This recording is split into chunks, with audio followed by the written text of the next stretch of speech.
쿠팡 물류센터 조리실에서 청소를 하다 갑자기 쓰러져 사망한 고 박현경님의 배우자 최동범님의 메시지입니다. 사건 이후 쿠팡이 한국의 아마존이라 불리며 승승장구하는 동안 어느 누구도 쿠팡 물류센터에서 일하다 사망한 노동자에 대해선 책임지지 않았습니다.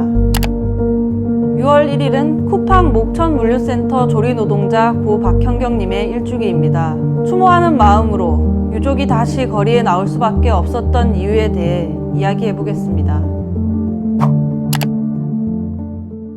내가 6월 1일 날 이제 첫 등교를 하고 출근한다고 이제 그게 마지막 통화가 된지를 몰랐죠. 충남 천안에 있는 쿠팡 물류센터의 직원 식당에서 30대 조리사가 청소를 하다가 갑자기 쓰러져 숨지는 일이 있었습니다. 그 청소를 어떻게 시켰게 그러냐.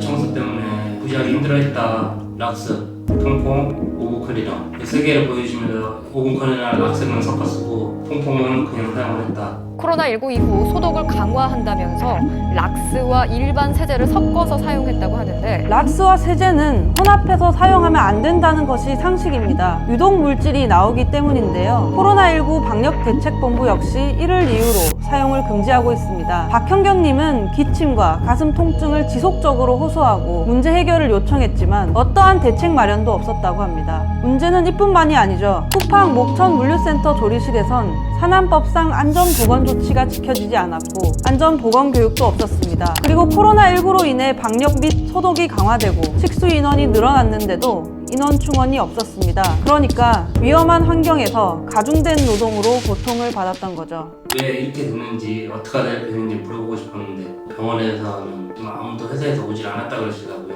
사측에서는 전혀 대응 대책도 없었고 전화를 수십 동안 했고 연락이 전혀 안 되더라고요.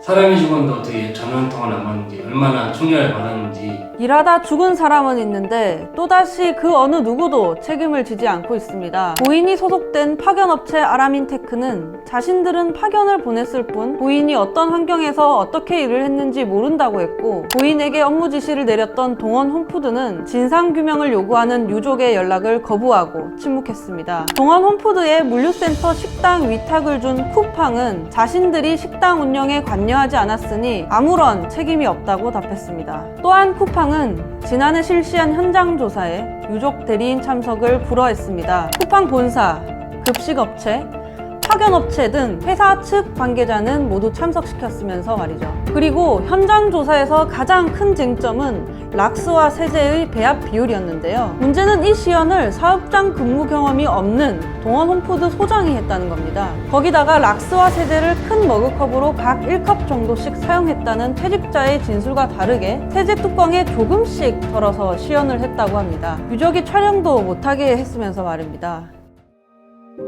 그래서 결국 유족은 다시 거리에 나섰습니다. 고용노동부하고 쿠팡협회에서 1인 시위를 했고요. 일주기 추모 집회를 또 진행을 했었고요. 고용노동부에서 그동안 수사 진행 관련돼서 면담을 했고요. 결과는 지금까지 아무것도 한 게 없었어요. 역으로 저희한테 자료를 달라 그러더라고요. 업체에 문제가 있으면 조사를 하고 뭐가 잘못인지 밝혀내고 다시 이게 재발되지 않도록 재발 방지 대책을 내놔라.